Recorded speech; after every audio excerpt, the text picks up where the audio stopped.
Federation. So now I will hand it over to Lara for some opening comments.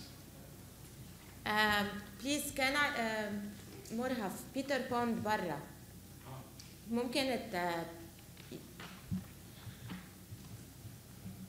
1 minute guys. Peter Bond is on the left.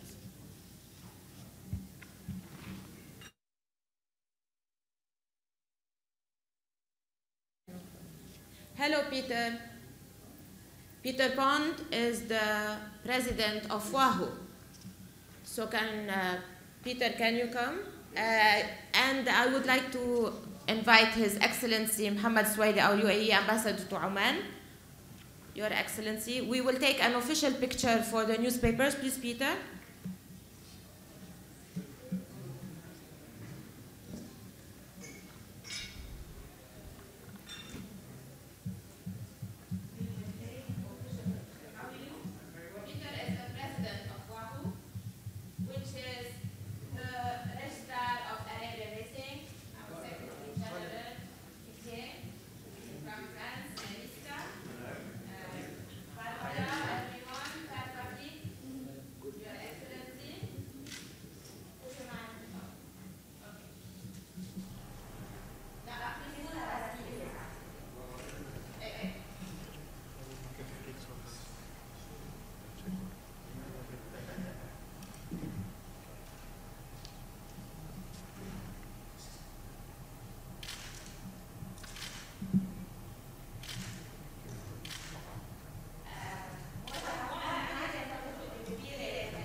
Watching everyone today makes us very proud.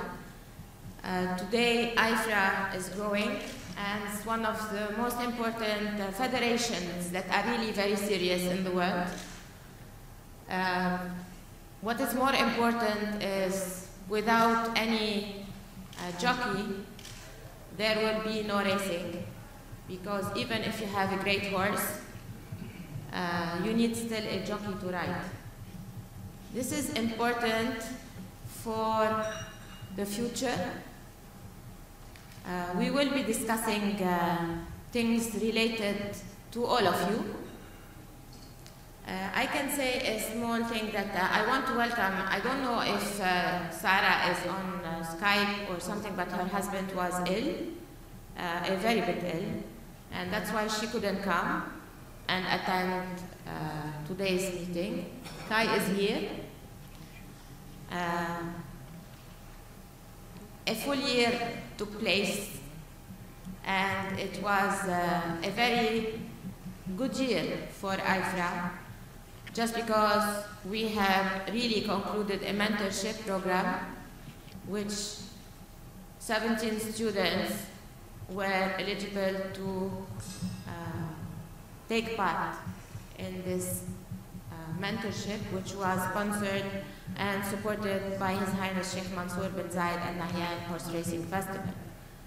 We need to thank His Highness Sheikh Mansoor bin Zayed for all his support to all of you, to all your countries, and especially Mama Fatma, Her Highness Sheikha Fatma bint Mbarak, who have given her full support for the World Championship Series that we replaced IFHRA with IFHRA on the Apprentice World Championship. This is to promote every single country of yours, which are member of our federation, And once we go into a point where we really need to focus on is when this theory we need to take it a little bit seriously more from your countries. We were facing a bit of non-response from some countries, which we wanted everyone to participate in. I know some countries it's difficult to get visa, and I had a huge difficulty with 2 Algerian boys yesterday, but we made it thanks to UAE and to Dubai immigration and to the security that we had the visas finally and they're coming to race in Abu Dhabi. You know, we face because of age. Age is a big problem, and the apprentice jockeys are under 29. So that's what we are facing worldwide, not only in UAE or any other country, for some nationalities. To go to Algeria also takes a thing. Morocco is already solved from last 2 years. Now they go directly to the embassy, they know them, they know every single person, they support, and that's it. This will be similar to Algeria, inshallah, soon, and to other countries. What we were facing this year is that we have invited some countries which always say we don't have jobs. You have schools, guys, and if you don't have schools to represent jobs in the world, this theory is for you. For education, you've brought up some good students, but where are they? Some cannot run. Mostly we are going out of the school to invite jockeys. And this is what we will do from now on. If the school doesn't have a jockey, we will be after a trainer or someone or the main organization like IFHRA, for example, in France, or with France Gallo, if we do not have a jockey. For other countries, we are fine. But also, we really need to work harder. We really need to reply on our emails. Really, there is not too many response from countries on emails. We don't want to do mistake of others. Other federations might not answer their emails. But this is not good, because once we really need to consider just a small answer. Remy writes all the time. He's doing a great job, and we really are very thankful for him. But how many answers, Remy? Very few. This is not good. And as a chairperson, I really cannot accept that. We are all responsible to make this federation an active federation. All of you are responsible to each other. We need to support each other. One hand does not clap, needs 2 to clap. Sah? If we don't have 2 hands, you cannot clap in one hand. You don't make a voice, no? It's useless. So we really need to cooperate all together. We came up with a theory, which is the ponies race now. This is your upcoming, when they reach 14, they need to go to apprentice. When you build up in France or in England or anywhere else, there are schools for ponies, and now we have a French girl coming from the pony school. This is a build-up generation to reach where they need to go to IFHRA members and say, we are here, we want to be apprentice jockeys. So the festival has given you a platform from ponies, build up from 11 to 14, to the apprentice jockeys till 29, or what is the age of platform? Apprentice. 16 to Okay, but there are some countries, I think, like in Belgium, I think after 14 or 15 he becomes apprentice, isn't it? There's certain age in different countries.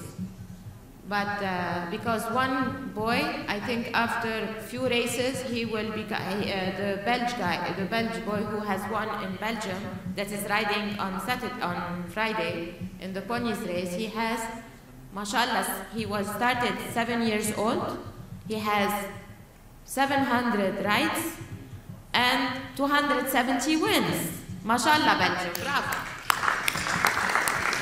And this is a young jockey who did not turn yet apprentice. So please, let's work more intensively with each other. Let's answer each other. You have something in your mind, you just can answer or send to Remy or send to myself. And we are there to answer. It's not our job to neglect anybody or any issue or anything that is happening around us. Thank you. We wish you a great week. It's going to be a really very beautiful week. We have a press conference for everyone to announce the 10 years of Sheikh Mansoor Festival coming on the doors, because on November 10, after 7 p.m., we're no more the old logo. We have 10 years logo of Sheikh Mansoor Festival, who has been working so hard all this past 10 years, and we have great announcements for the 2018. So thank you guys, and we can start. Wish you all the best. Give her a round of applause for Lara. Okay, we'll move on to business. Item number 2 is our minutes from the May 3rd meeting. If you go to the very back of your packet of information, you'll see General Assembly minutes, Wednesday, May 3rd. If you want to take a minute or two to look it back over, and I'll entertain a motion to approve the minutes, and in a second, and then we'll have discussion if you want any changes. But I sent this out quite a while ago, so take a minute or two to look it over, and then if somebody wants to make a motion, we'll go ahead and move along.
Melissa moves to approve the minutes from the May 3rd meeting. Do I have a second? Okay, Keith Rowe seconds it. Any discussion for the minutes? If not, I'll signify by saying aye that you've accepted these minutes. Aye? Any opposed? Okay, the minutes are approved. Thank you. All right, we're going to move on to item number 4. This will be quick because from that meeting in May, one of the action items that was brought up was the question of providing IFHRA providing more defined eligibility rules for riders, be they amateur or professional. I spent some time emailing with both Kai and Sarah about better definitions of these rules. But in speaking with Sarah and Kai, my understanding is that they have a pretty good handle on finding or having amateur riders riding in the amateur races and professionals. The bigger issue is having enough riders nominated for races. That's a different subject. So in my understanding with Sarah, there really isn't a prevailing need to create more rules. They can handle it pretty well right now as it is. Kai, if you wanted to maybe say a few words on that in Sarah's behalf, if you feel that we should do something differently or not, or just leave it the way it is. Okay. Well. So you feel good that we don't really need to add another layer of eligibility rules or anything like that? Okay. Yes. All right. If anybody else wants to maybe have this discussion more so, or if you all feel that, as far as these rules, as far as riders we accept for apprentice races or amateur races and all that are okay, please speak now, or as they say in church, or forever hold your peace. Anybody who wants to bring that up anymore? Okay, good. Well, then we'll approve item number 4, that the rules as they stand right now will be sufficient. Okay. All right, item number 5. Let's spend a little time on that. If you look in your packet of information, I believe it's 1, 2, 3. Okay, you'll find, I think it's the 5th or 6th page, the top of the page will have proposed changes to IFHRA mentorship program for 2018. Have you all found that? Okay. As Lara mentioned earlier on, we had now we've had 2 years of mentorships. For those who are not familiar with this, thank you to Lara and Sheikh Mansoor for funding a unique student exchange program that's international in nature. This is one of the original ideas of forming this federation, to give students, graduates from our racing schools, the opportunity to travel to different countries, and not only to experience some additional training with whether it's for riding or for the care and training of horses or other areas, other disciplines in racing, but it also gives them an opportunity to experience a new culture, to meet some new friends, some new people. So I applaud Lara and Sheikh Mansoor for this wonderful opportunity. Over the last 2 years, we've kind of tried to look at different ways of managing this program. We've had some successes, some drawbacks.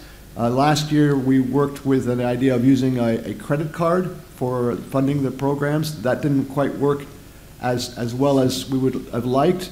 So this year, the proposal will be as follows, and it's all laid out on this proposal. We will move forward for 2018 with 10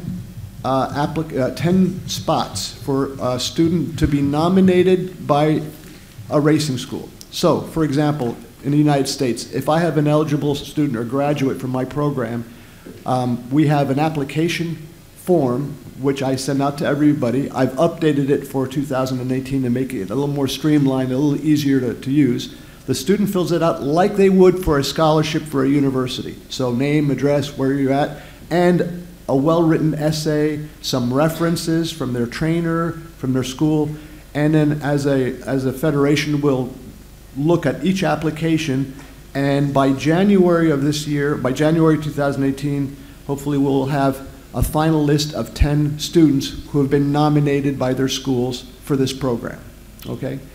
What we'll do is each student will have a nominator, being, for example, for a North American Racing Academy, I would be the nominator for a student that would be in the program.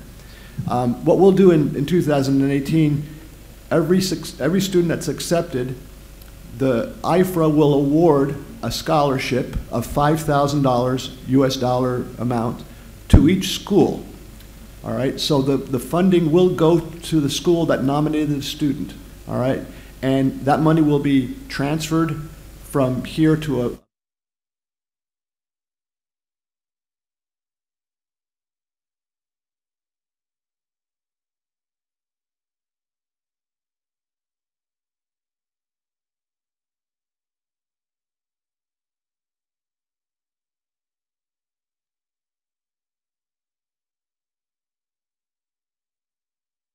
would work with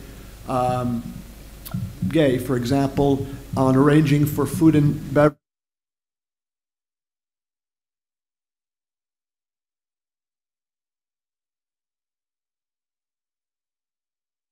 Doing everything. We're trying to decentralize the government here. We were now going to empower the schools to manage these mentorships directly with where the student is going. So if I'm sending a student to mentor in Australia with Gay or with Melissa or somebody else, I will work directly with them to set everything up, okay? And I will have the funds, and then it's up to us to decide, you know, whether the student is maybe mature enough to be able to handle the funding, or if we do that. So that way, IFHRA's only responsibility is to provide you with the funding and with the airfare. Okay? So just to repeat, every school of those 10 students that have been accepted will receive funding in the amount of $5,000 US. If the mentorship goes above that, it's going to be the responsibility of the student and the school to cover the extra. And IFHRA will cover the airfare. All right? And hopefully by January, by the end of January, we'll have the 10 nominees, and then we can set up the wire transfers for a bank account or however we want to do that at that point in time. It's all laid out on this sheet. I think it's going to be a better way to manage this program. I hope it's a better way to manage the program so I can get rid of some of my gray hair. So I'll leave this open for additional discussion, comments, questions. All right. This is a good crowd, Lara. Well, firstly, I would like to say thank you to you, Remy, for all the work you have done this year, because I know it is an incredible amount of work and for each student, and I know the correspondence we've had between the scholarships we've had, and yeah, I know this will make life a lot easier for you, so I can see the rationale behind it. So you've obviously really thought it through. But yeah, I'd like to say thanks on behalf of all the students that participated in the scholarship and the schools that have participated this year for all the work that you actually did contribute to them getting to where they are and what they're doing through the scholarship program. So, But yes, I think this looks like a pretty straightforward system, because I was just thinking then, if we had a student that was accepted onto the program, we'd probably just transfer that $5,000 onto a card, because the card system did work quite well for them to manage it. So it would just be, yeah, more straightforward and decentralise it, I think. And I think what Melissa is saying, that in some cases, a lot of the expenses can be paid online. So for example, if a student is coming to Lexington, Kentucky, they need to get a car. I can arrange for a car rental, but they can pay online and have the car waiting for them. So in some cases, it might be easier that if you get the funding, you can maybe transfer it to a credit card and do the expenses that way. So I think it's a good way to, and thank you, by the way, very much for the comments, Melissa. I don't think we really need a motion to pass this as a rule. I just wanted to bring it up. If everybody's in agreement, then we're going to go ahead and implement this new procedure. And any other comments? Yes, Mara. Just a couple of questions, Remy. Make sure you turn on your microphone. Can you hear me now? Yes. Okay. Just a clarification that when we're talking about the 10 mentorships. So is this per each school, or will there be some schools, if they nominate several, will have the opportunity to send several? No, I think what we're really, the goal this year is to, if we can, focus on schools that haven't sent anybody yet. But what we'll do is one student per school, all right? Because we have 10, and see how it develops. But the commitment right now is $50,000, 5 times 10. I don't want to do more than that, because that about $5,000 US is about what you're going to need on average to fund for 60 days a student for their room and board, rental car, and so we don't want to water it down too much. We'd rather have quality necessarily than quantity this time around, but depending on how it goes, we may be able to expand it, but right now we want to focus on 10 solid students that we really feel will not only represent his or her racing school very, very well, but also IFHRA. And as you've seen on our website, some of these kids have done not only outstanding work in their mentorships, but have posted videos and reports and photos that are fantastic. Some of these kids really took this seriously and took it very, very, they took it very, very seriously that this needs to be done very well. Those are the kind of kids that we continue wanting to find.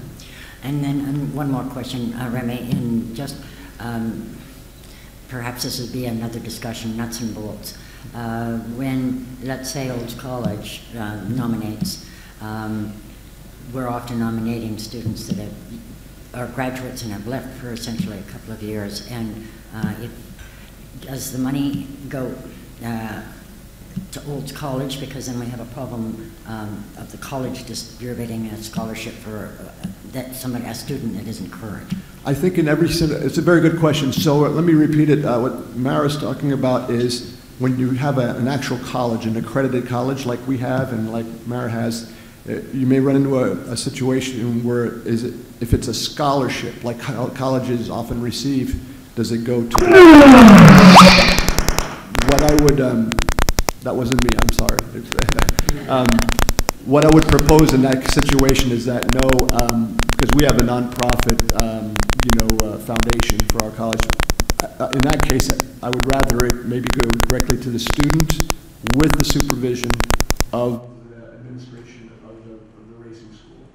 So it would be up to you to make sure that it's well managed. So in each of these cases, by the way, you would be responsible for your students' expenses and also the report. So receipts, reports, and everything would need to come back. Does that answer your question? Yes, thank you. And let me add one final thing also.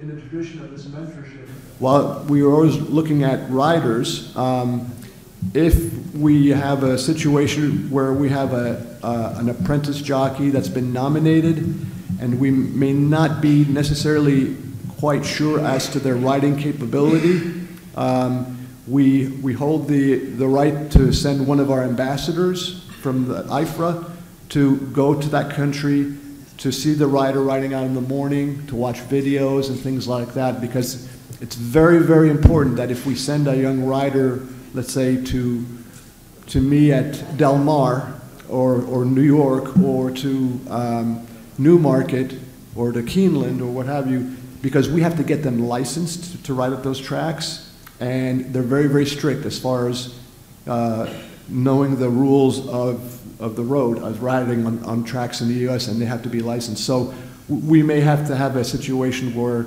Lara may have one of our ambassadors zero in and work on making sure that that rider is capable of handling themselves in a morning training situation or what have you. And let me add one last thing too. If you have a young student who's a graduate and they have outgrown their job as an apprentice jockey or as an exercise rider, but they want to learn about a different discipline in the racing industry, let's encourage them as well. We're going to be talking tomorrow about what happens after your career is done. Where do these students go? And so I have two students, for example, who came to the U.S. who wanted to learn about the breeding industry. And I was able to place them on a big breeding farm during this Keeneland sales and things like that. So always think about those opportunities as well. Okay. Remy? Yes. Fernando Valdizan from Lima, Peru. Yes. Everything is wonderful. I agree with all that. My concern is, let's say that a Peruvian apprentice gets lucky enough to get a scholarship. What about the language? Most of the Peruvian, I don't say most, all of it, do not speak more than one language, which is Spanish. If they go to Lexington, Kentucky, let's say, and they don't speak English, how are we going to overcome that problem? It's a good question. The question was about language difficulties, and that's something that would need to be managed between, let's say, you and me, if you're sending me a student, or me sending you a student.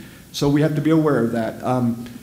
To answer your question specifically, what I found in most cases is that there's always going to be a trainer or a host or a mentor who understands that situation and can make sure that student, they can communicate properly with that student. So for example, if you're sending me a student, I would try to line them up with a mentor, a trainer who is bilingual and can help them out.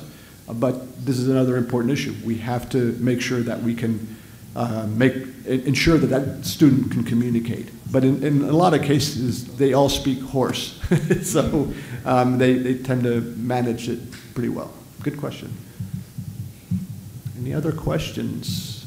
Probably just on that, Remy, it's probably quite often with the schools you would work out where you want your student to go to. So probably if you discuss that with the country you're hoping will host your student, you can probably work it out so they can go somewhere where that language barrier won't be so difficult.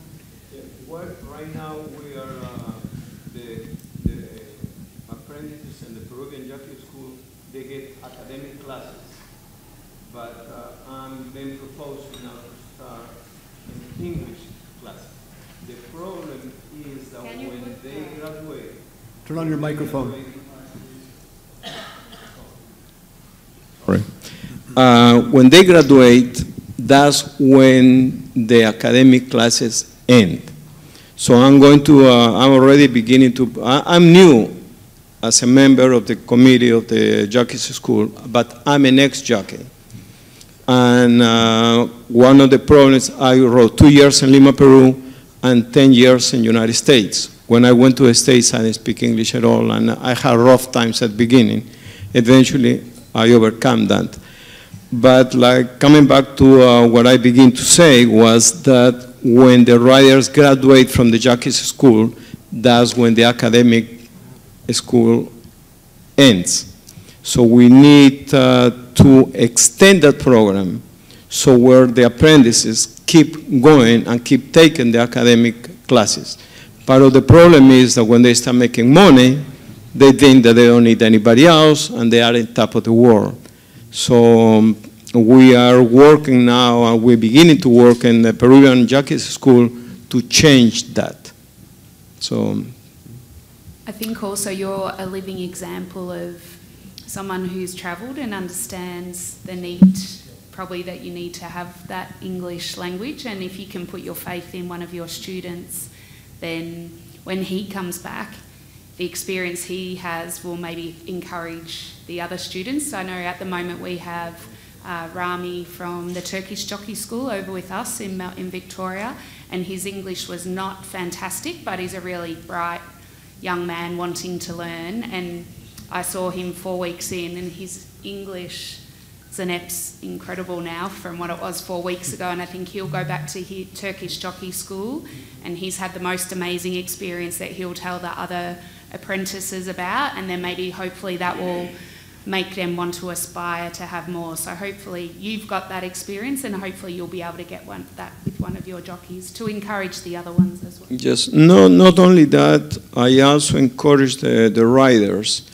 Like you already touched a little bit of this subject. I speak to my riders or to the apprentice riders once every 2 months. And one of the things that I explain to them and try for them to understand is that the life of the professional athletic, rider, football player, soccer players, or whatever it is, ends between 30 and 35 years of age, when they still have another 35 or 40 years of life.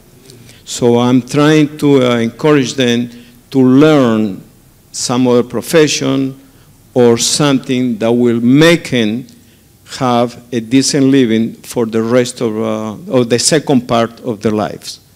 And so far, the other members of the Peruvian, members of the Peruvian Jockeys School are agreeing with me, and we're beginning to work on extend their education on something else. The last time I spoke to them, I asked them how many of them have read a book. They look at each other, and no one have read a book. So, and I hope it doesn't happen in other countries, but it does happen. so far in Peru, but we're going to change that. Let me applaud Fernando's comments. One very important thing about this program is that you can use it as an incentive for your best students.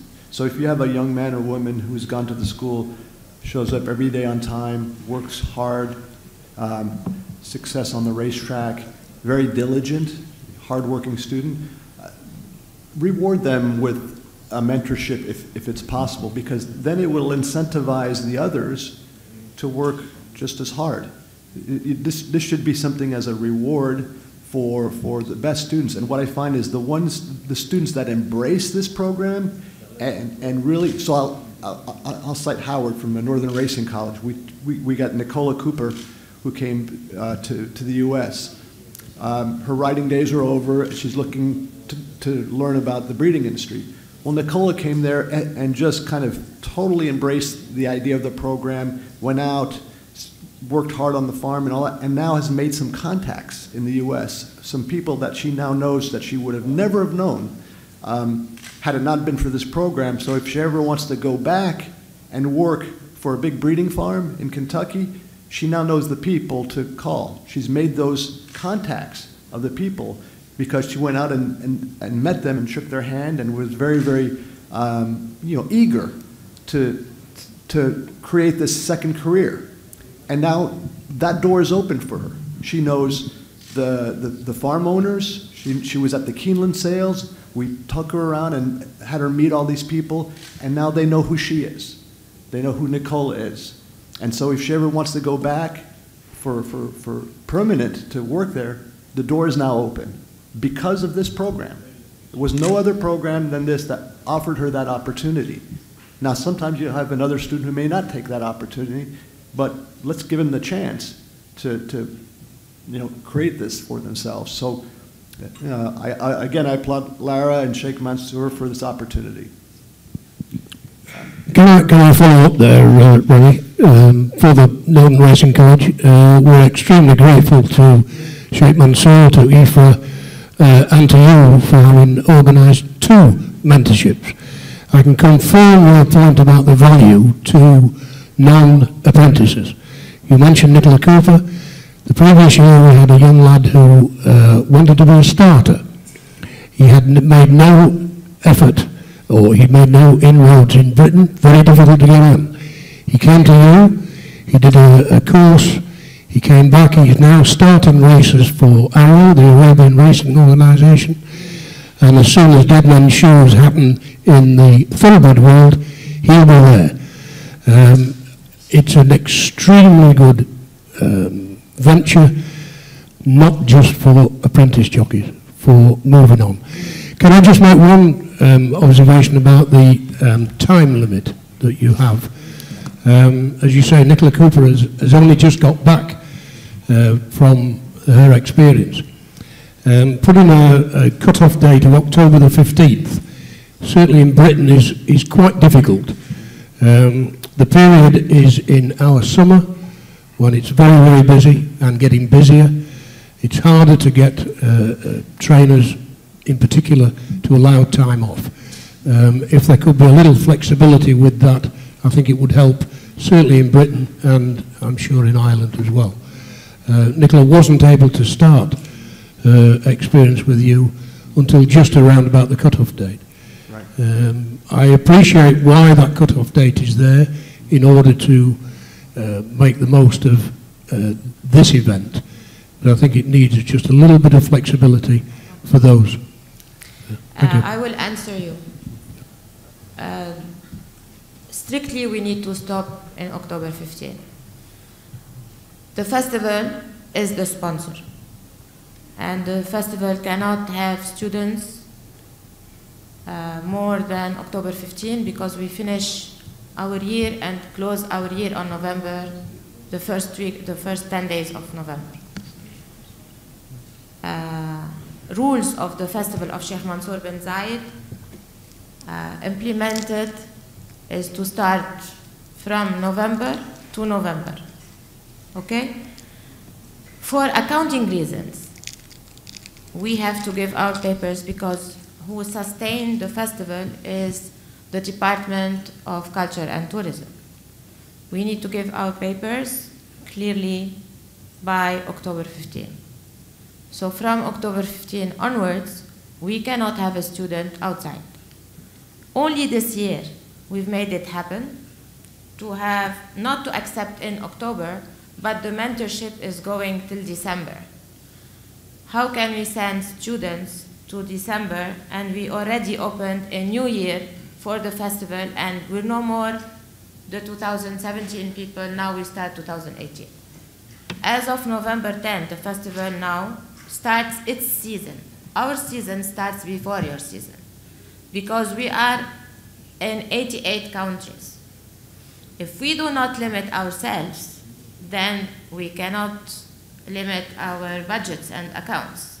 So we have to present all the papers on that date.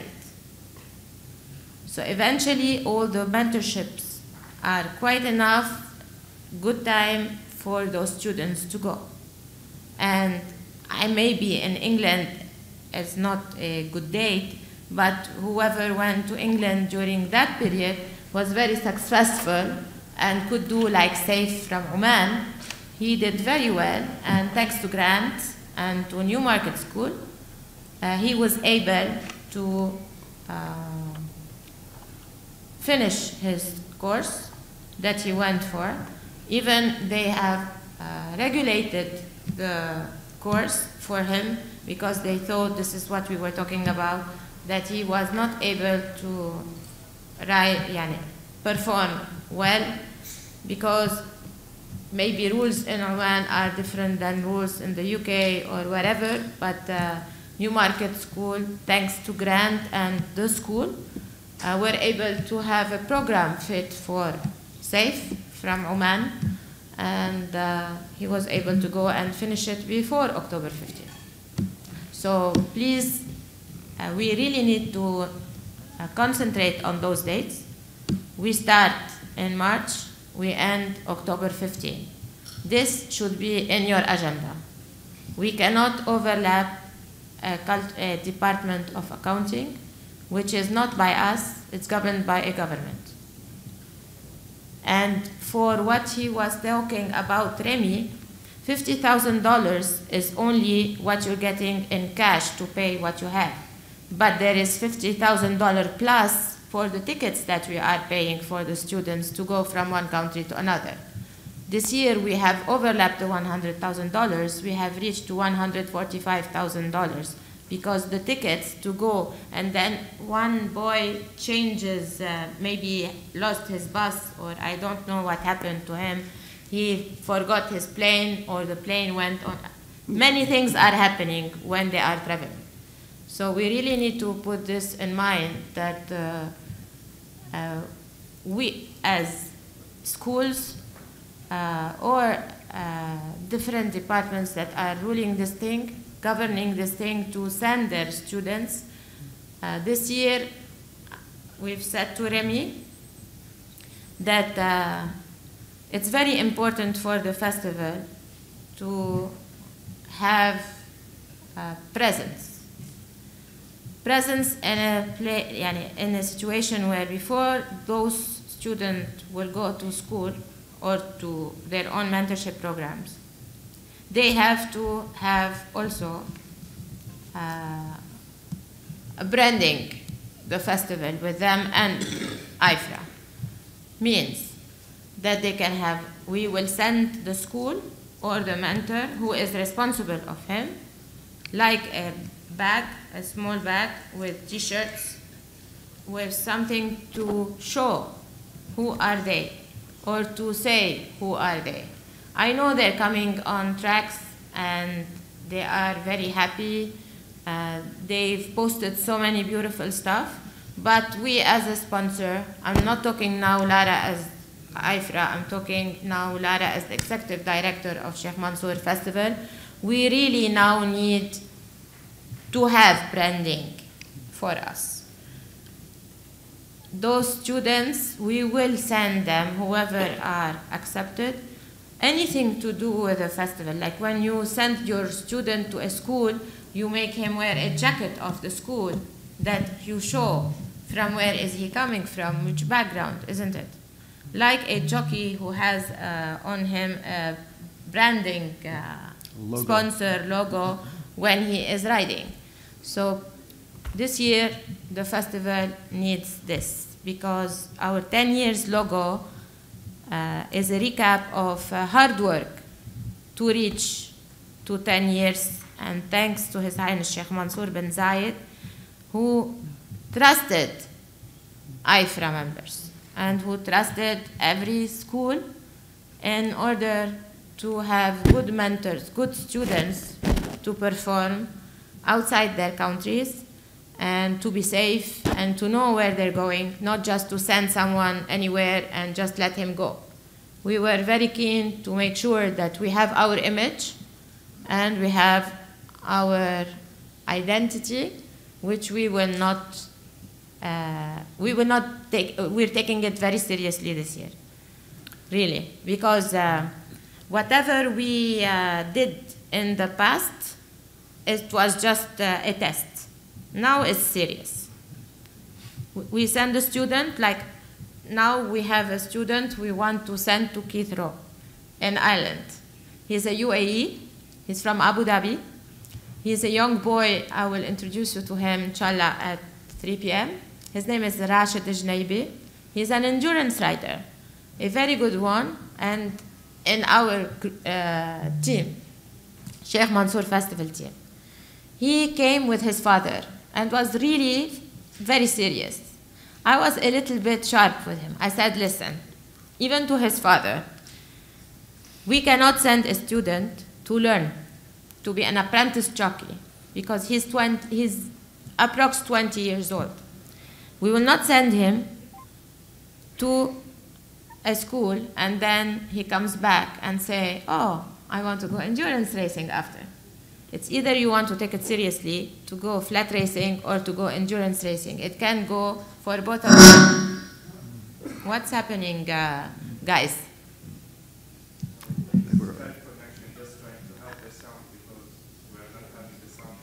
Ah, I'm sorry. Thank you, Bassam. So,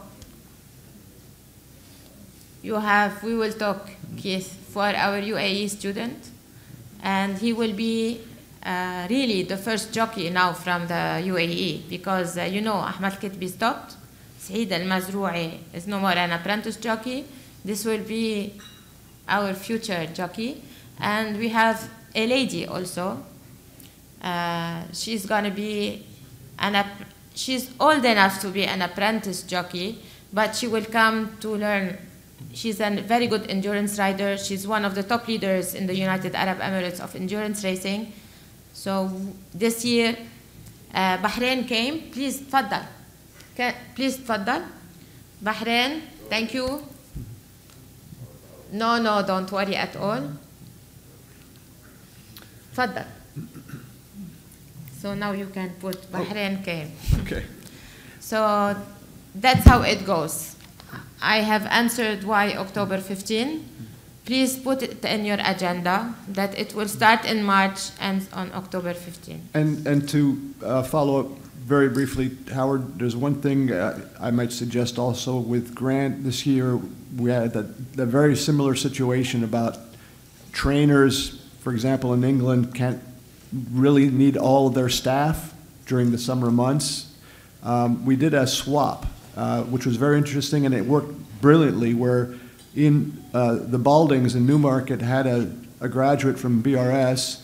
They couldn't do without her during the summer months, so what we did is I found a trainer at Saratoga, and he had one of our graduates, and they just basically swapped the two riders. So our grad in Saratoga with his trainer, Joe Sharp, traveled to Newmarket, stayed on the payroll with Joe, insurance and everything else, and he rode out for the Baldings in Newmarket, and their rider came to Saratoga. So both trainers were fully staffed during the summer months, but it allowed both students to have that 1 month experience that they couldn't get otherwise, and so we were able to manage that situation you're talking about. So we can be creative in how we can do it. for Nicola, a situation like that, well, we have the summer sales in Saratoga we can do during the summer months, and then maybe find a similar kind of a swap with farm managers. So, any other questions? Remy, Okay. Sorry, Yes. Remy, could I just pick up on the point about the language? It can be a big factor, not just in the learning of the individual, but also the perception of the mentorships. You know, if somebody goes to work, that they can take instruction, they understand what's going on, and so on. And I think your point about incentivizing people, that in other words, the preparation is the key, that if we identify good people who could go, we don't want to identify them this month and they go next month. We actually want to identify them maybe 6 months ahead, or Yes. 10 months ahead. And part of the deal is that they have a professional preparation, including if language is important, that is addressed, because while you can come to a country and if we get somebody who's not an English speaker, we will give them English classes while they're there and we'll help them to integrate, but you've too much to catch up. They miss too much learning. So just on a practical note, one of the tools that we sometimes use would be like a sort of a handbook, if you like, with equine terminology, typical work instructions in terms, English and another language. So if it was any help, we can make that available to people, and you could then just use that as a, fill in for Spanish or French or Arabic or whatever. But just it gives a little template for typical vocabulary and useful working language that will help you if you go to this country. So maybe Good some point. help. Yeah, I know if they really want it, they'll figure it out. The students will. So good point. I know that Keith sent me an Irish rider a couple of years ago, and I was joking. I said, 2 countries separated by common language. But he managed fine. So, well, if there are no other comments, then we'll move on to the next item. Okay, great. Thank you very much for that good dialogue. Item number 6, I will hand this over to Kai to report back on this year's series of races. On behalf of himself and Sarah. So Kai, if you can kind of talk a little bit about the season and the races. And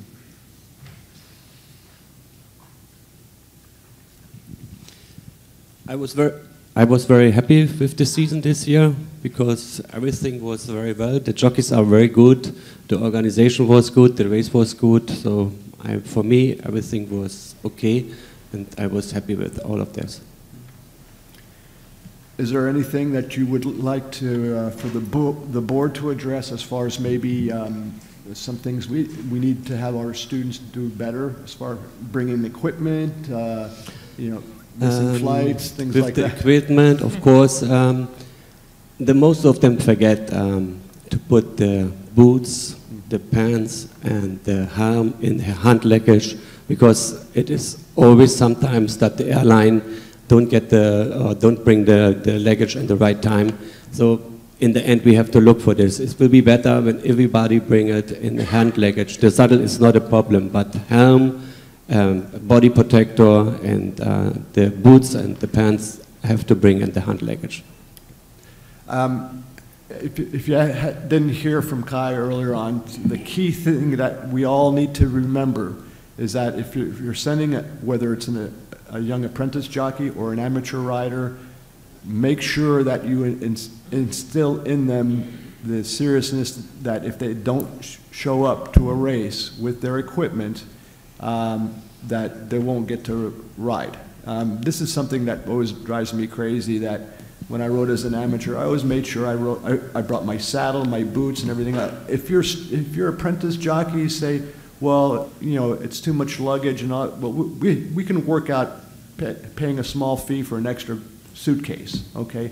There's no excuses for an apprentice to show up in a country to go find Kai and not have their boots, their racing pants, or anything else. To me, that's inexcusable. And in some cases, we all know very well that some of these kids think, okay, well, they're going to take care of me. They get a little bit arrogant and all that. We can't have that. We cannot accept that. It's not right for Kai to be sitting there in the jockey's room 20 minutes before a race because some kid shows up thinking that they're next Frankie Dettori, doesn't have boots, doesn't have a helmet, doesn't have anything else. So that's something that, in support of Kai, that we have to make sure that that doesn't happen. Yes?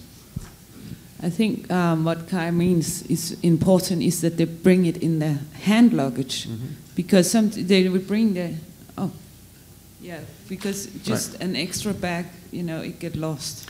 What I'll propose is this: when we go back, Kai and I will make a very simple one-page instruction on how to pack for a trip.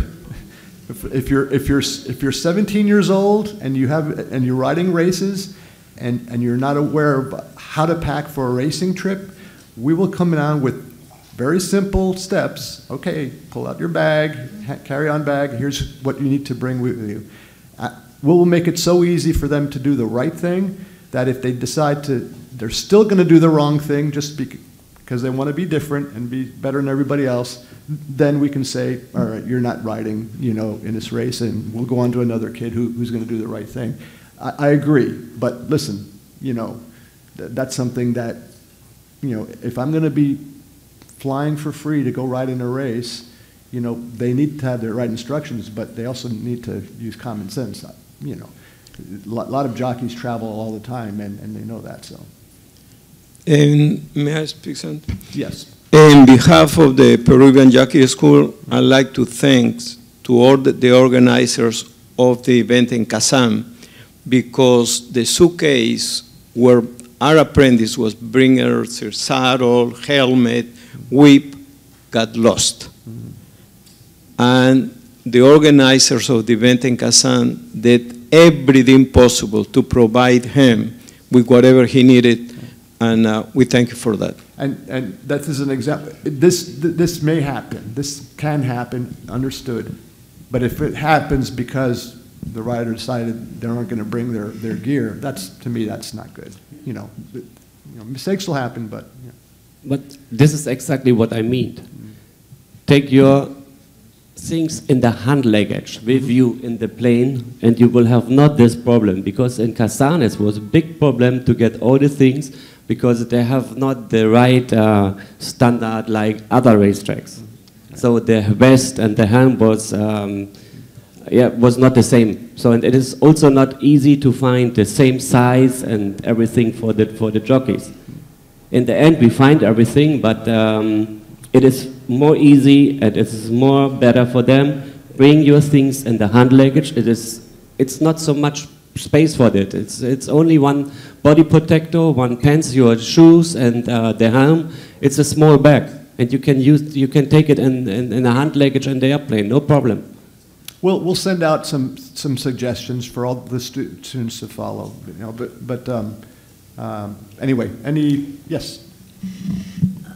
Another thing that I would just ask Kai is that our rider had 2 whips taken from him as weapons when he had it in hand luggage. What's the story now?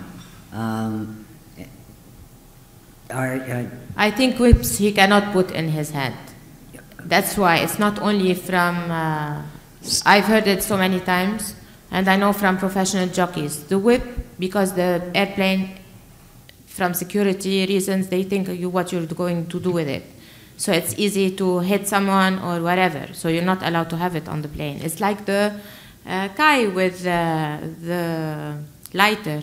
He had 50 lighters in his suitcase, no, in his hand luggage. And unfortunately, they catch him in the Germany airport.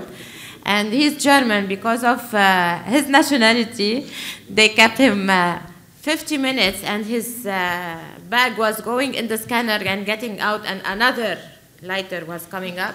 So they didn't leave him perfectly, but he went easily out of it because he's German in Germany. But if it was someone else in Germany, I don't know what would have happened.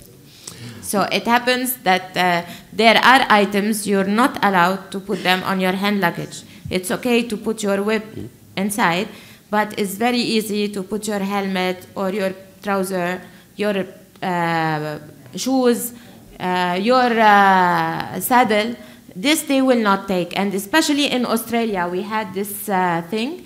We took the saddles. They had their saddles on their hands. There's no problem about it. They were very nice, the security in the airports, when we had the race in Melbourne 2 years ago. Last year. So easy to get these things on you, like Emirates Airline. They fly, they have to have their uniform on their hand. They're not allowed to put the uniform inside. Once they had few issues with the makeup and these things, they've asked them, I've asked their management, why don't they put it in their hands, on their hand luggage, because they can come and even if they're Emirates cabin crew, but the luggage did not come. We stayed like in Sweden. We had a race in Malmö, and we all had to go and buy clothes because our luggage didn't come and came the second day when we were leaving. So it happens, even with cabin crew.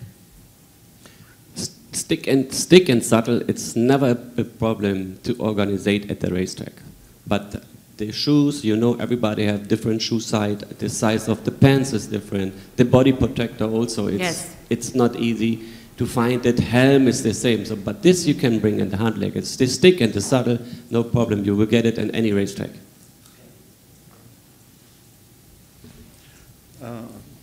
Remy, just to say something about norms, because sometimes norms are not the same. For example, we have European norms. And when we organize, international meetings, sometimes you have to provide, helmet and vest with good norms. Sometimes we have to check that point also.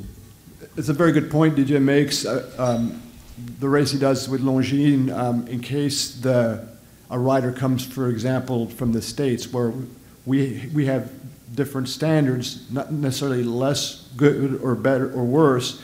We have, our vests have different safety standards than the ones in Europe do.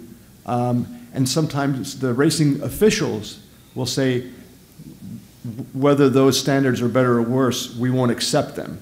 So what they do in France is they'll have spare helmets and vests ready just in case. So that might be something that we can even consider, Kai, that situation with whips or things like that, where we might have a supply of them prepared ahead of time that we can send ahead, or vests just in case. But I reiterate the fact that, as Kai said, saddles are easy to find in a jockey's room, whips are easy to find, but vests and helmets and boots and pants, that's not easy, and that should not be a problem to pack and bring with you. So, but also, this I know, before we go to any racetrack, we inform what are the rules of the race, what are the rules of the vest, of the body protector, and of the helm. Because I know when we are in UK, they have new rules. Always Sarah organized for us the whip, the body protector, and the helm, because they have special new rules. So this is the same if we travel to any country in the world. The only people have to read emails, and we put it inside. What is the rules of the racetrack, how they have to use the stick, what is the rules of the helm, what is the rules of the body protector. And on that note, we'll move on, but let me repeat one last thing that Kai said. It's a very, very, very important that you guys all respond back to Kai and Sarah on behalf of your rider, if your rider isn't able to respond back to say, yes, we've read the instructions, and yes, our rider understands the rules. That's the key. Don't leave Sarah and Kai stranded at the jockey's room with a rider that you've sent who's unprepared. That's all of our responsibilities as the heads of these racing schools. All right. I want to say something more, please. Yes. For Friday for the race, I know there are some jockeys that doesn't speak any English. Please be sure that the translator will be with us before the first race for translate the stewards the rules. We have to go before the first race, 1 hour before. ERA will be meeting all the jockeys. And be sure that the jockey translator on the racetrack with us. Okay, and there's one more thing. The jockeys that are going, all the IFHRA members, all of you will have a badge to sit in the grandstand, okay? And IFHRA members only, because the grandstand will not be that easy this time to sit in the main grandstand because there's so many officials coming and ministers coming and sheikhs coming. So we will give you badges if you come to the desk afterwards, to the promotion girls that are sitting outside. Taha will be distributing to each of you a badge of a grandstand and paddock, because even the paddock is not easy to enter. Paddock, if you don't have your yellow badge with the grandstand badge, no one can go there, even if you have a horse. Okay? So you will have these things. You are responsible also to support Kai, to understand. Our students need to go, all of them, with all the ladies jockeys. We're going to make some training for the official ceremony, the opening ceremony. And it's at 7 p.m. where the 10 years of Sheikh Mansoor Festival welcomes every one of you and the world to Abu Dhabi, the capital. This is going to be the main thing that we're talking about in this parade. But it's very important also, whoever students that do not speak the language can have your translator, or whoever understands the language can be in this part where the jockeys are, because ERA are very strict and it's not easy. If your jockey misses something, wallah, they will not let him ride in the race. So don't waste, rules are important. Every country where you go, you have to respect the rules. And even if those jockey goes to your countries, you have also in racetracks rules. So we really need to abide by rules and regulations. And I personally would like to ask every person responsible for any rider that's riding on Friday evening to make themselves familiar with the surroundings, the procedure from the weighing room to the scales, from the scales thereafter the trainer takes the saddle. Plus, I want them to walk the track in the morning if possible. Yes. Like we did last year with Sarah and I. We took, and I think you walked yourself, didn't you? Sarah and I went on a buggy, it's much easier. But anyway, if the jockeys would familiarise themselves with... You were in the car, you did not walk. I said the buggy, dear. Yes. I was thinking about the people walking, but anyway. I would like them to familiarise themselves with the routine as well. Once they get mounted, they go out off the track, they will turn left and go down round to the mile start, the 1,600 metre start, which is over on the far side, opposite the grandstands. Then they get a nice long run round to the home turn, what we call the home turn, which is 5 furlongs from the finish. So basically, they've had a nice straight run of 3.5 furlongs to get themselves sorted out. The stewards are very particular. I was a steward myself with the ERA for many, many years, but I found I was getting losing many friends by being too strict. So. But anyway, the point is that we do have the head-on cameras down the backstretch, on the bend, on the home turn, and then the complete finish also is supervised. So we can differentiate anybody who is trying to keep a straight line and those who are riding for the case of winning, which we hope everybody does. But riding carelessly is, we have two categories. Careless riding is one thing, but dangerous riding is a much more serious offence. Now, if anybody commits that offence, he's going to lose his licence for quite a period of time. But in any case, we'll meet. When are we having when will they come to the track? Tomorrow morning or? It's Sky. When are you? No, tomorrow morning we have a conference. No, of course, yeah. So Friday early morning. Sorry, is the race. So we can go. Today is Thursday. Wednesday. Okay, can you go early morning tomorrow? Take all the jockeys before the conference. Is better. Do you think? And then they can come back to the conference. Or if you want, you can go today in the afternoon, because there will be no picture in the Heritage Festival. Oh. No? Oh. Yes. So they can come to you. Yes. Yeah, yeah. You will find them now in the press conference. They are coming. You can go if you want after the press conference. No, I don't think it would be better to plan for tomorrow. Okay, plan it for morning. Go at 7 a.m. You need 1 hour. Then you come back, shower, and come back to the conference. Yeah. Yes, we will tell all the students to be there, even the ladies, not only the students. Oh, God, yeah. Yes. Mm-hmm. Yeah. Yes.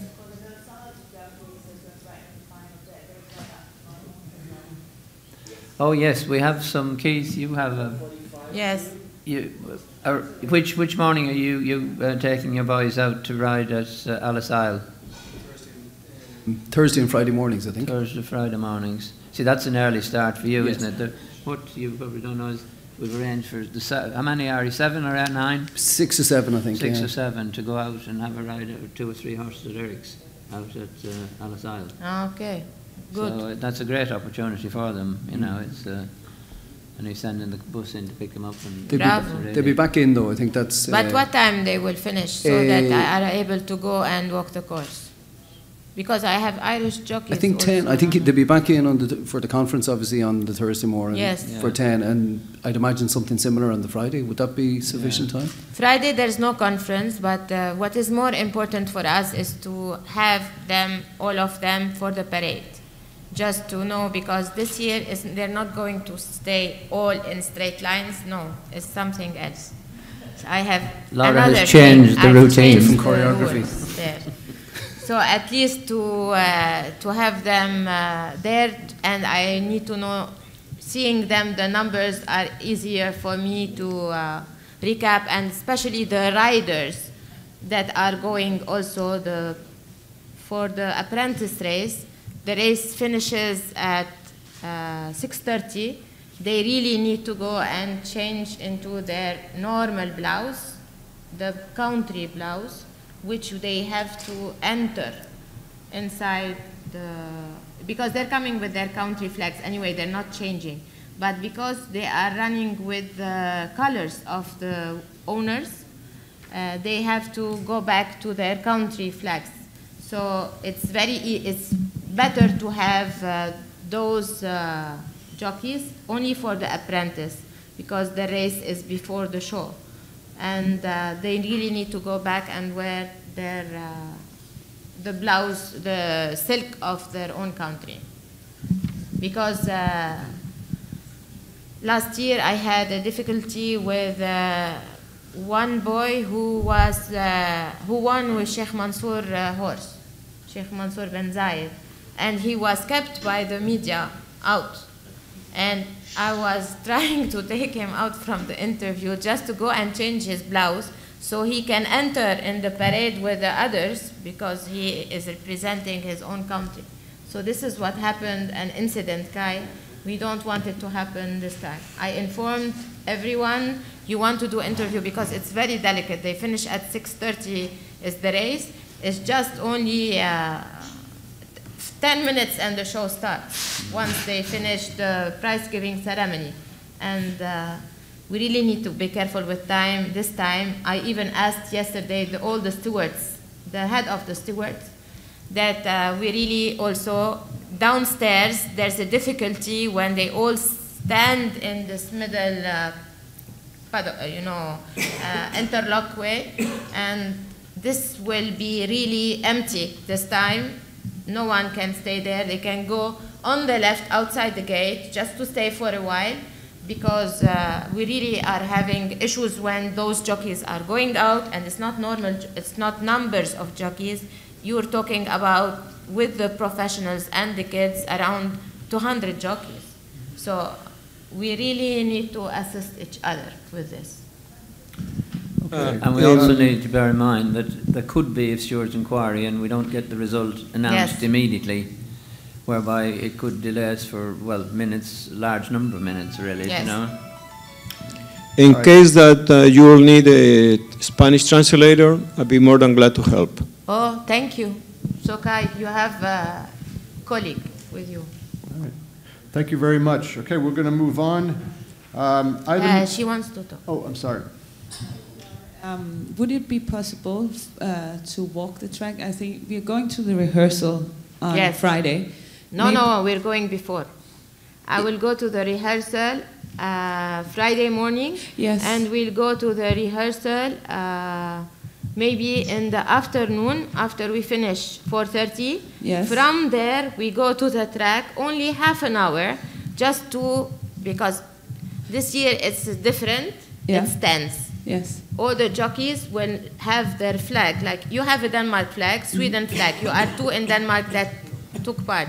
Yeah. So you follow each other, but what differs between you and the other girl with you is the flag that she will hold. It's a very nice flag with the 10 years of Sheikh Mansoor Festival. Right. So you'll be holding Denmark, she'll be holding the flag. Yes. And the Sweden is after you, and all the others will have flags. Okay. So this is something that we really need to make it 10, because there's a helicopter. It's not a helicopter, it's the drone, which is flying from above to show really what is happening in the paddock, thanks to Yas TV. But my question is that maybe the jockeys Friday morning can come an hour earlier than you and walk the track there, because many are riding.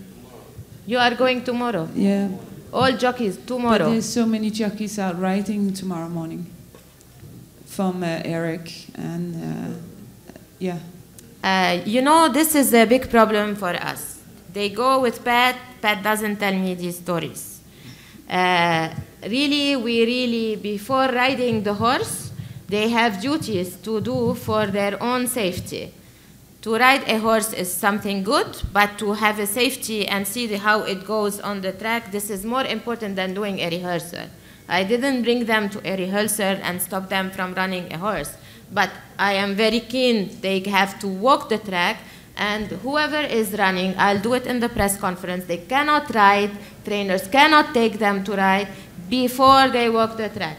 This is a must for all of you, because... But if you would just tell the trainers. No, it's not only trainers. No, but they were trainers very strict. is very easy thing. I will inform the stewards of ERA, and they are very strict in these points. Yeah, what you mean was...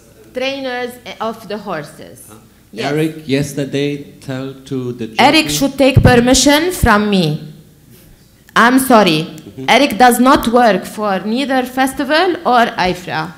But he has to respect rules also, because respecting the rules are very important too. Their safety is more important than the horse itself. What is more important is the children or the girls or the ladies that are riding. Your safety is more important for us rather than to see what kind of horse he is. Whoever wants to win, wins. But their safety comes priority. I know this, but so Eric I will said say it to yesterday, Eric or whoever is a trainer. If the girls I not don't go mind. riding in the morning, they scratch the horse. Kai, you know what? I'll send now a specific email to every trainer, and really I'll put it a restriction on them. They cannot take one jockey to run before he does the track. What time is the time with Eric to run? But it's not just with Eric, Laura. It's with anyone. Any trainer that has a horse in But it seems Eric's name is going all around here, because Ernest is not coming. Huh? We leave the hotel at 5 in the morning and go riding at 6. Yes. And then we are back around 8 or 9. And how he does this without informing us? I don't know, but he told us yesterday that the girls riding from him had to come and ride out in the morning. He has to take permission, and no, he cannot run. But we have the agreement, Laura. Every trainer wants the riders to have a feel of their horses. I mean, that's why we have the draw yesterday. Okay, for publication, but they need to get to know the horses. Yes, they need to get to know the horse, but they need to walk the track. Before they run the horse, they have to walk the track. If they're coming at 5 o'clock, they will not wake up at 4 o'clock and we put them to sit in the conference at 10 o'clock. It's not really a reasonable thing to do with you guys. We really need to think also of something more important than this. Eric, leave him to me. I'll have another discussion with him. So please, we need to walk the track. Tomorrow morning, 6 o'clock, Kai, take them and let them walk the track, all of them. And I'll be there. I want to see them walking the track. Inshallah. Yes. I'll be before you, Pat. Trust me.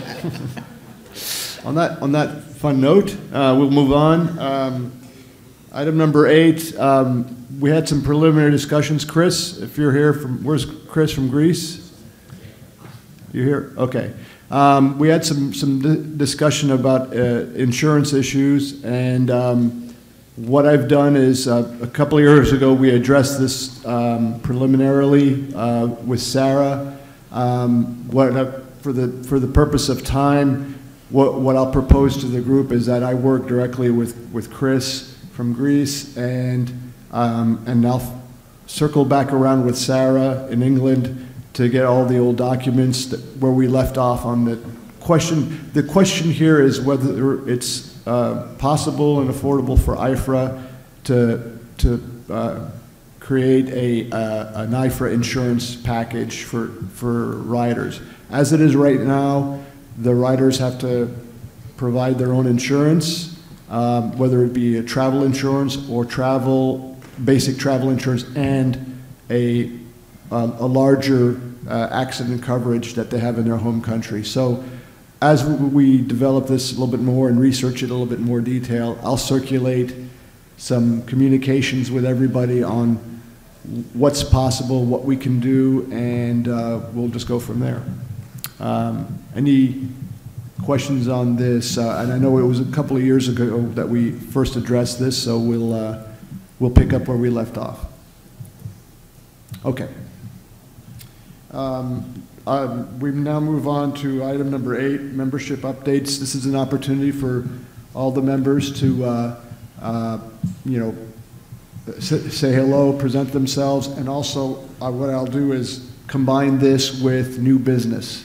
So if you're here and you'd like to suggest an item for us to consider as a board, this is an opportunity for you to do so. So let's take the next couple of minutes let's go around the table, and at the very least, maybe say hello again and report back in if there's any topics or any questions you have. Hands, questions, anybody? Everybody's kind of getting ready for lunch, okay. All right, so no news is good news, I always like to say, so yes. That's good. Then we'll go on to, we don't have any applications for new memberships to consider this year, so that's a good thing. Okay, item number 9. The only thing I had here for new business was, and I forgive me, but I forget, I didn't put down who had sent this question is about harmonizing the course curricula. Who is it who had sent me the email on that? Anyway, oh, yes. Turn your microphone on. Yes. Yeah. I'm Chris Melisakis from Athens, from Greece. Yeah. Apart from the harmonization of curricula, I also ask you to have a discussion about the insurance thing, which for us is not only how the IFHRA can insure our jockeys, but more that there is a worldwide trend from the insurance companies to make it difficult, because of the high risk, to insure jockeys all over the world. And actually, I would like to hear the views of the other fellows here about what they do in order to overcome this barrier. Because actually, it is from Greece, we have got a problem to send someone abroad to ride. We cannot do that. We cannot find a proper insurance which gives other than hospitalization and medication. We cannot get any compensation in case of something happen. All right, so the question here is on the insurance issue, and like I mentioned before, let me answer it in two parts. Number one, we have a lot of work that we had done a couple of years ago with Sarah in England, so I won't, let's you and I, what I'm going to do is I'm going to propose that you head the committee to look back into the insurance issue, which I think would be great. And so I'll I'll communicate with you later on, along with Sarah, so we can bring you up to speed on the research we had done on insurance.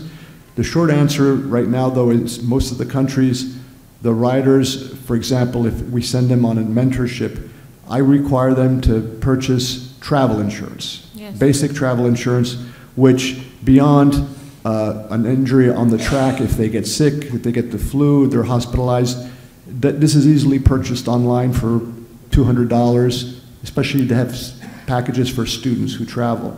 So that would cover you, and like I specify, buy the coverage that has basic accident coverage, hospitalization, and emergency transport. So you can buy this coverage right now online from any country to another one. That's an initial layer of coverage, which is smart for any kid traveling abroad. The other question is, what happens on the track? All right. So what we discussed with Sarah a couple of years ago is it's a one-day blanket policy that would cover riders if they're at the track when they arrive at the track until the race has been ridden. And we had some pricing. Obviously, it's not inexpensive, but we can relook at that policy as an IFHRA policy. But right now, a lot of the riders will have to carry that catastrophic injury coverage from their home country to wherever they're going. I think it's probably not the right setting right now to get into a lot of the details, but let's you and I discuss this later on, and hopefully we can regenerate the information we need. It's very important, and so let's talk some more afterwards. I would appreciate that. Okay, no problem. Okay. And regarding the common curricula that I proposed, I would believe that it would be a very good idea to have a core material which is going to be taught across our academies, our racing schools, and maybe to have a way to share learning materials as well, which it might extend from equine anatomy and physiology and stuff, but mainly about the professionalism of jockeys and how to prepare all these kids to be good professionals other than riding, more than riding.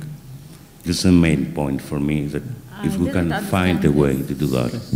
So let me go ahead and repeat the question here. What Chris is proposing is perhaps harmonizing an online offering of some classes in equine anatomy, physiology, the basic equine studies types of courses. Am I correct? For example, right now in our school, we offered our students these classes online as an option, and I'm pretty sure Canada does as well, and probably some other schools. So for those schools that would like to add that to their offerings, I know a lot of schools might already offer this educational part of it, but I think it's very possible for us to be able to design an online course on the basics of physiology, nutrition, anatomy, things that we're doing right now. I think the question is going to be language and how to translate it and different things like that.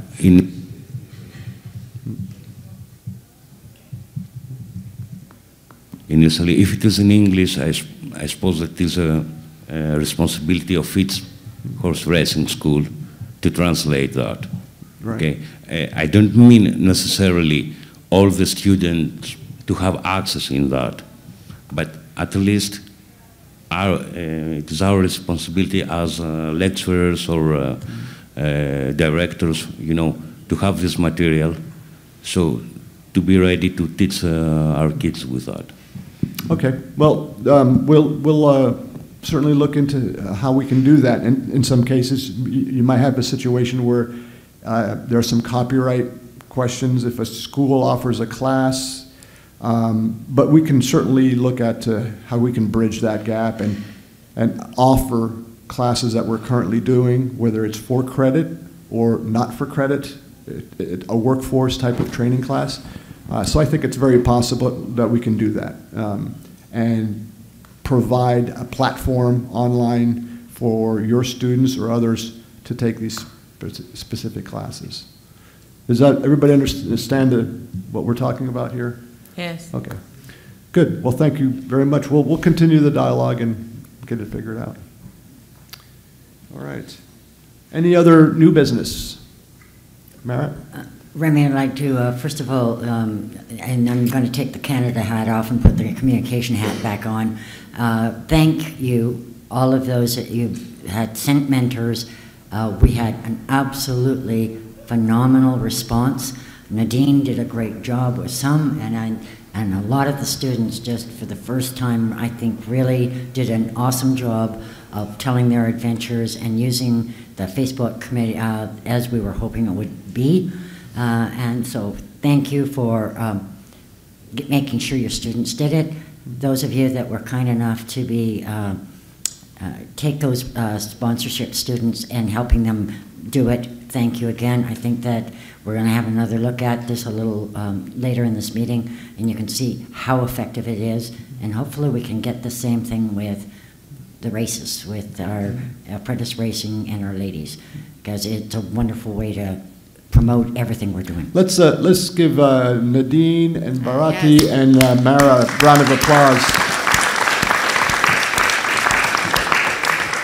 Because it's only good so far if this doesn't work if we don't make it clear to Sheikh Mansoor how important and how successful it is. So getting that publicity is very important. Okay, I don't think we have any old business. We covered that in our minutes earlier on. But before we wrap up, any final questions or comments?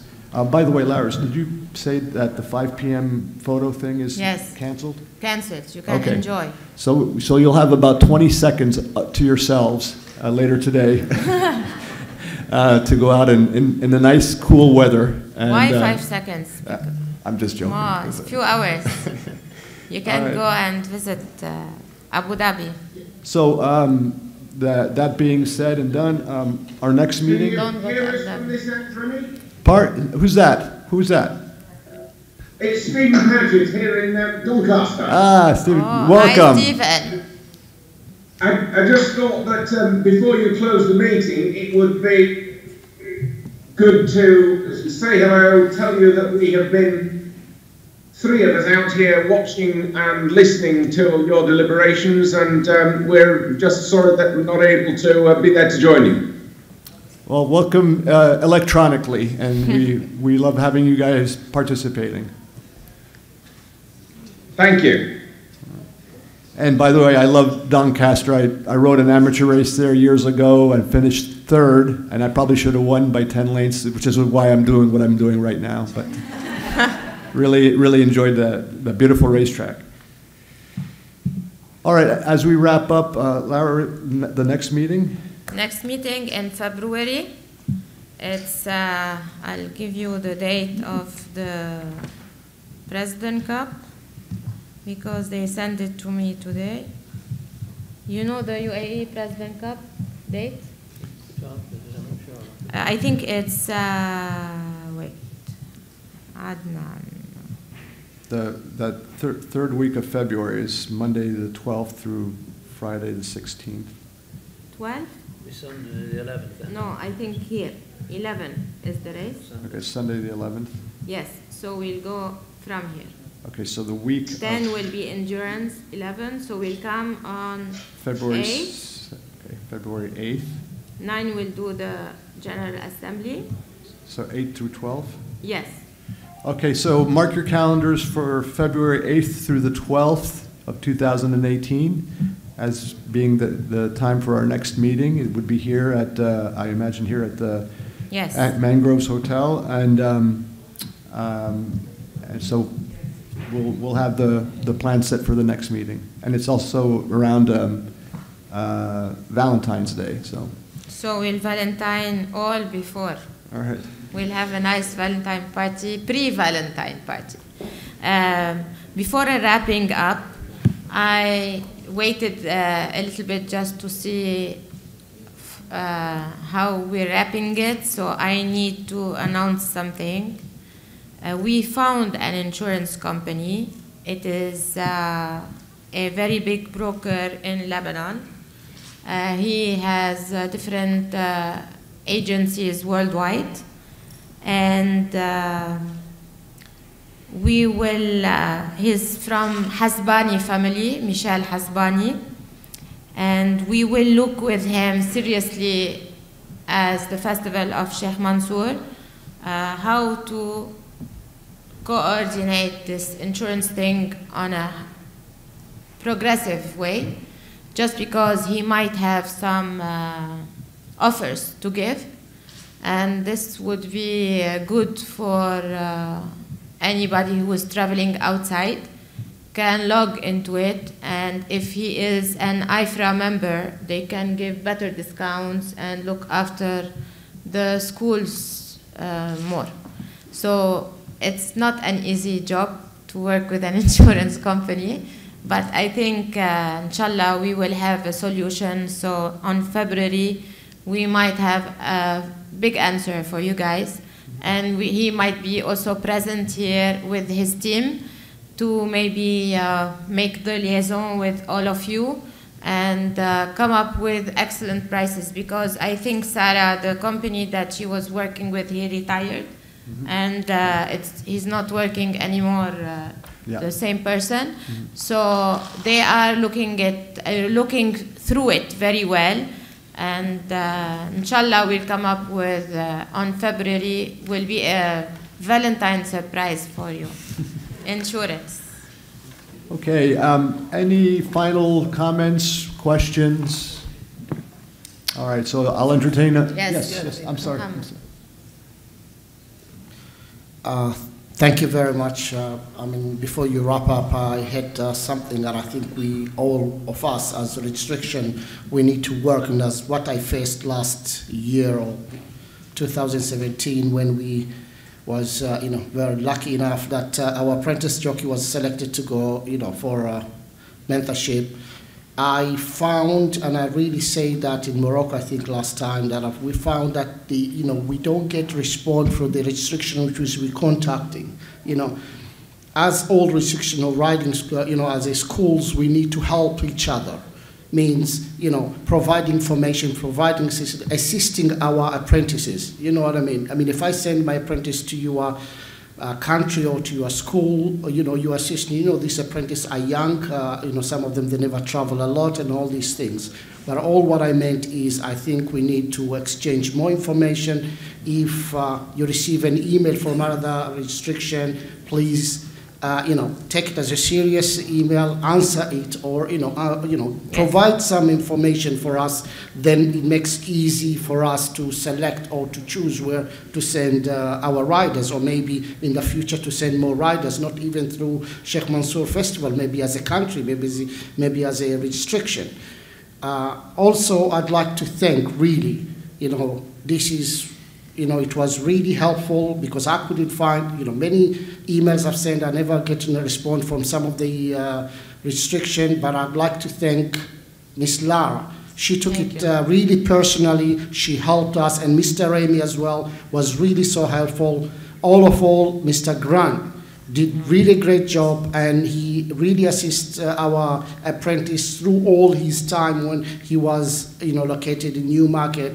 And day by day, I received emails from him, from Grant by himself, which wasn't his job to do that. But I was lucky enough that Mr. Grant assisted our apprentice till he finished his course, and our apprentice, on behalf of him, he sent all his thanks to Sheikh Mansour Festival, to IFHRA, to Lara, to Mr. Grant, who helped him a lot, and Mr. Amy. So thank you very much. Thank you, Omar.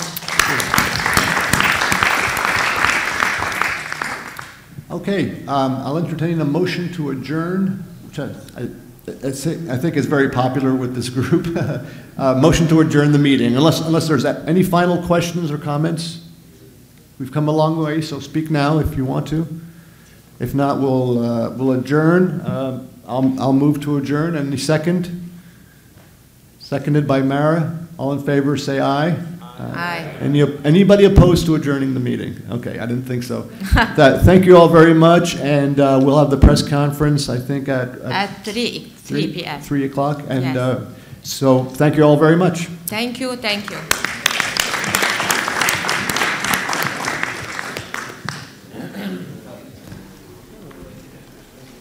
Merci beaucoup.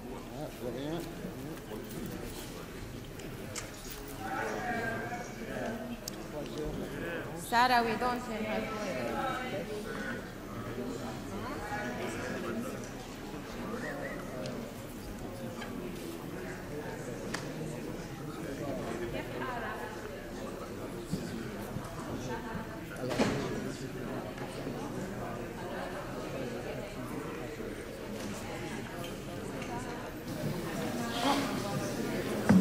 Hey, Kai.